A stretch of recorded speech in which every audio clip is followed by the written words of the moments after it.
हाय दोस्तों, हम आ गए हमारे खेत में जहाँ पर हमने गाय भैंसों के लिए चारा लगाया हुआ है, जिसे रजका बोला जाता है। देखिए, अब यहाँ पर हमने रजका की खेती की हुई है। देखिए,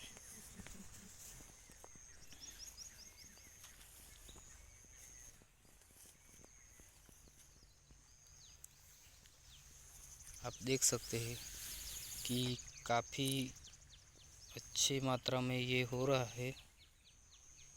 ये आपको थोड़ा धूप की वजह से ऐसा दिख रहा है, लेकिन यहाँ पर वो अच्छे से दिखेगा। देखिए,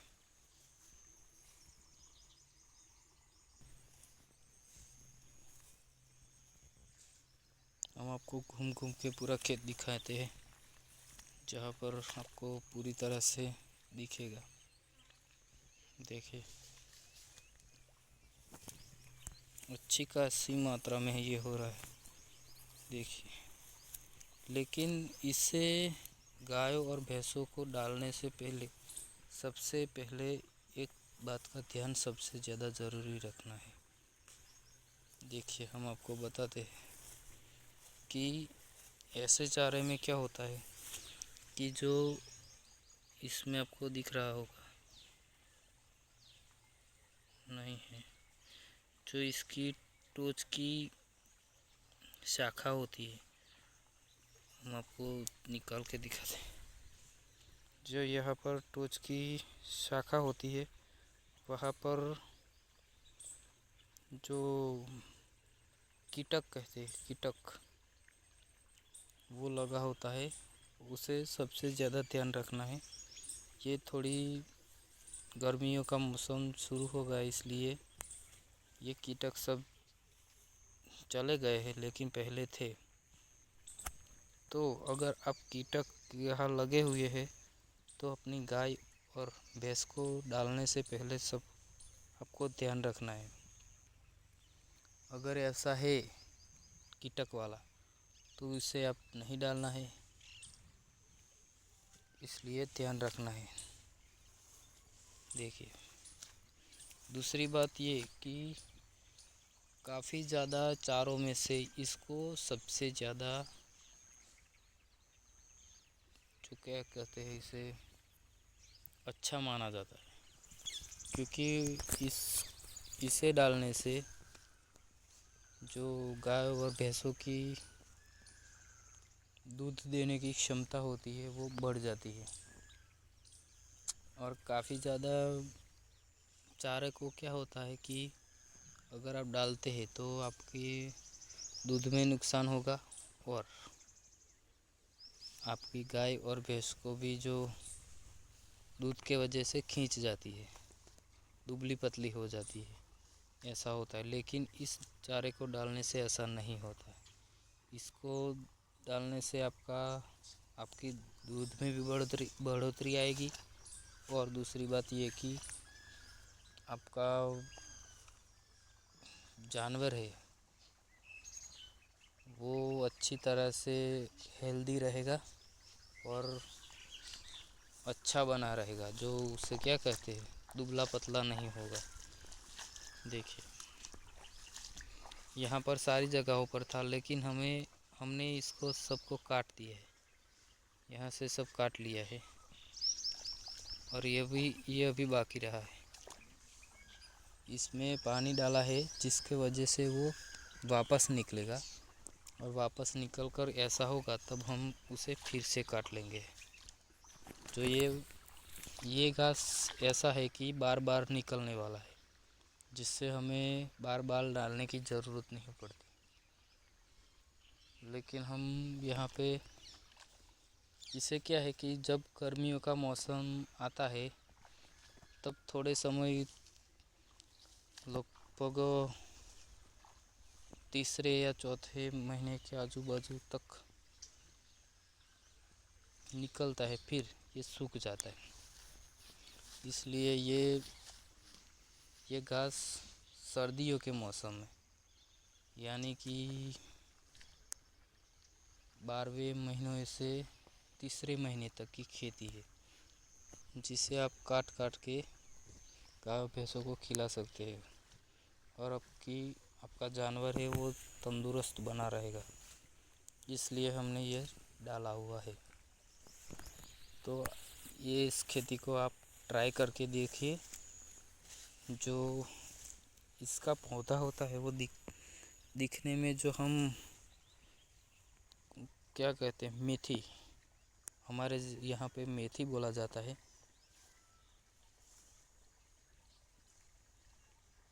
ऐसा पौधा दिखता है, देखिए एक्चुअल में आपको मेथी की तरह ही दिखेगा। हम ज़्यादा पौधे तोड़ के आपको दिखाते हैं, देखिए तो आपको पूरी तरह से मेथी की तरह ही दिखेगा,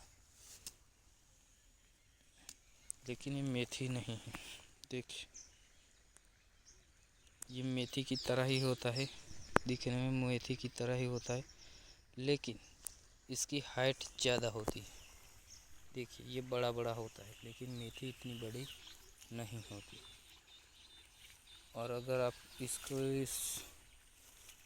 इससे आप सूंघते हैं, यानी इसकी स्मेल लेते हैं, तो भी अलग होगी, जिसको आपको पता चल सकता है कि ये मेथी नहीं है बिल्कुल, लेकिन गाय और भैंसों का चारा है।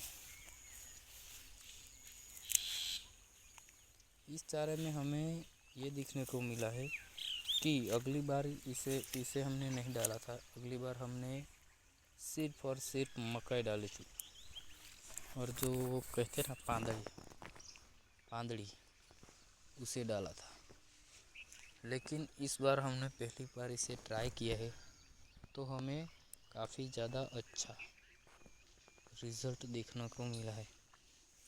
और इससे ज़्यादा तो हम आपको क्या कह सकते हैं, दूसरा तो आप देख ही सकते हैं कि इसकी क्वालिटी कितनी अच्छी है। देखिए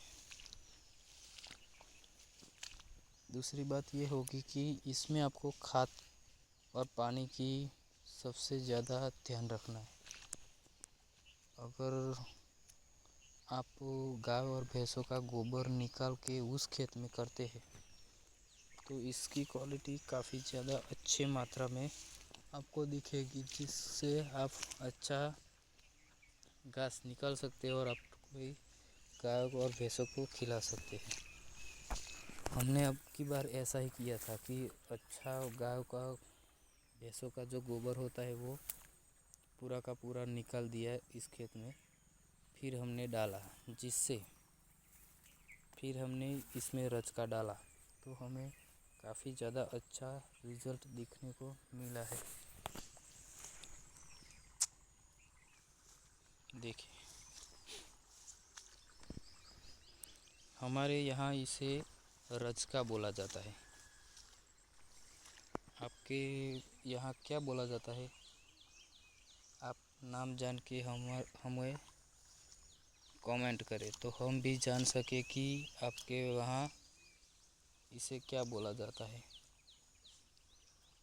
और दूसरी बात ये कि आप कहाँ से वीडियो देख रहे हैं वो भी लिखिएगा, तो हम जान सके कि हमारी वीडियो कहाँ तक देखी जा रही है। तो अगली बार हम आपको कुछ अच्छा सिखाने को वीडियो बना सके, और कोई अच्छी वीडियो बना सके, जिससे आप एक अच्छी क्वालिटी का जो पाक हो या घास हो वो निकालने में सफल रहे। और दूसरी बात हमारी ये है कि प्लीज़ यार, हमारी वीडियो आप देख रहे हो तो हमारी चैनल को लाइक एंड सब्सक्राइब कर दीजिए, जिससे अगली वीडियो आते पहले आप तक सबसे पहले पहुंच जाए। देखिए अभी हमने इसमें पानी डालने के लिए चालू किया है, जो पानी आ रहा है देखिए, लेकिन पानी आते ही ये पूरा सा नीला हो गया। देखिए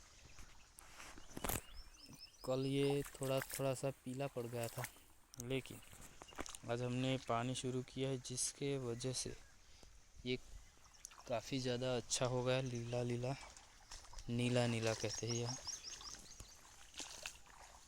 देखिए, और इसमें पक्षी भी चारा खा रहे हैं, जो कीटक होते हैं उसे खा रहे हैं। देखिए,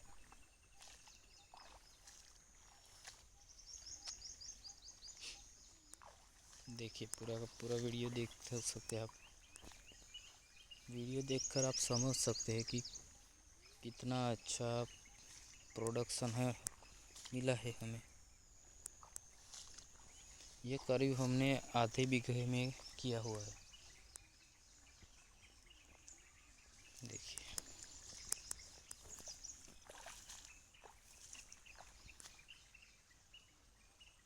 देखिए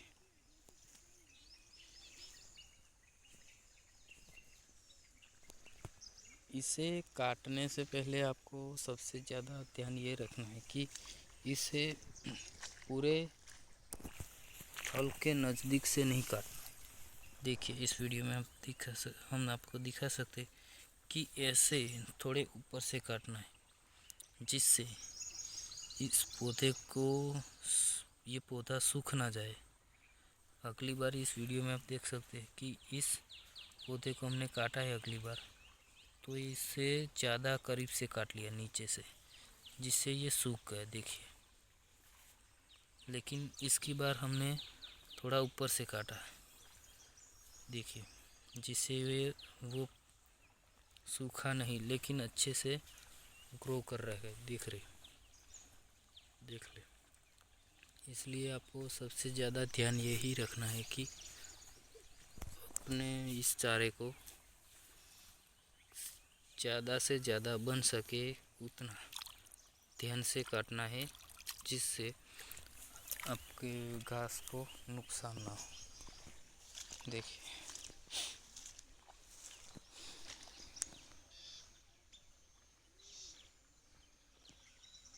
देख सकते हैं।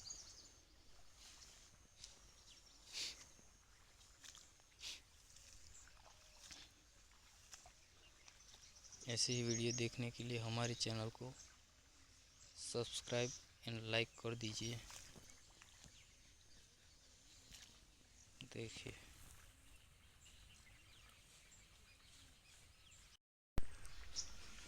दूसरी बात यह है कि हमने इस बार जो इस रचका की खेती की थी, जिसे चारा बोला जाता है, उसकी खेती की थी, तो हमने इस बार इस खेत में पानी का ध्यान कम रखा है, जिससे ये कई जगहों पर थोड़ा बिगड़ गया। देखिए, उस तरफ थोड़ा सा बिगड़ गया। इसमें सबसे ज़्यादा और महत्वपूर्ण ये है कि पानी और खाद की मात्रा अच्छी हो, सेम हो, तो अच्छा खासा जो घास होता है वो निकाल सकते। इसलिए सबसे पहले आपको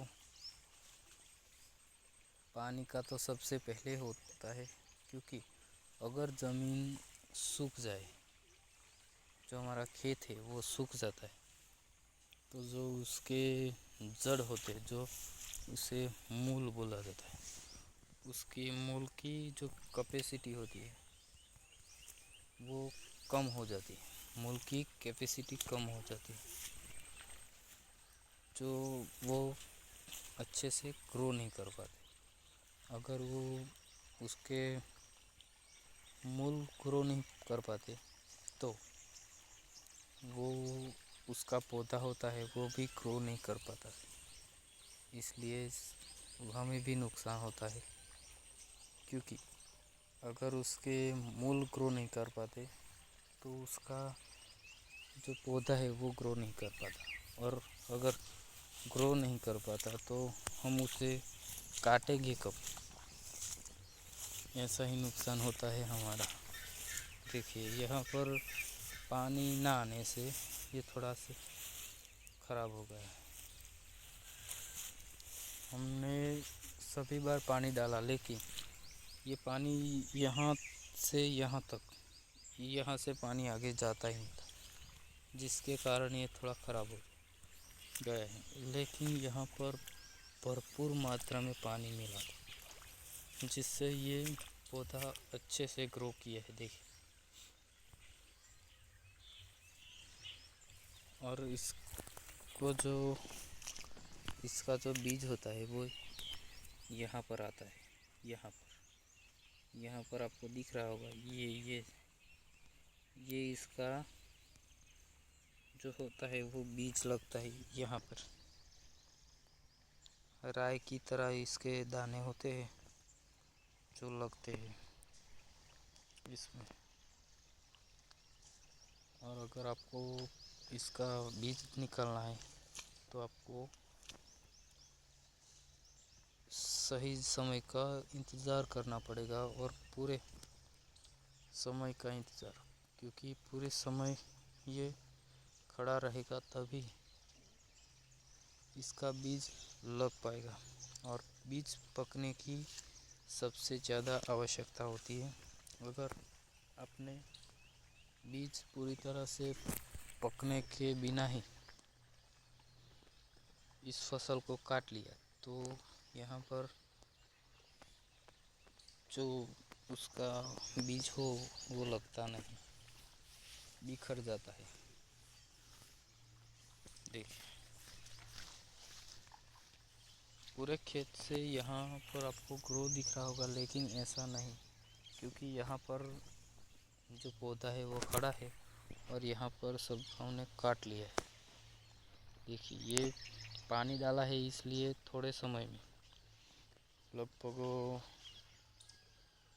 7 से 10 दिनों में ये फिर से ऐसा हो जाएगा। ये कटा हुआ आपको दिख रहा है, वो फिर से ऐसा आपको दिखेगा। अगर ये कटा हुआ ऐसा हो जाए, ऐसा वीडियो अगर आपको देखना है आपको, तो कमेंट सेक्शन में लिख दीजिएगा कि रचका का दूसरा वीडियो हमें दिखाओ।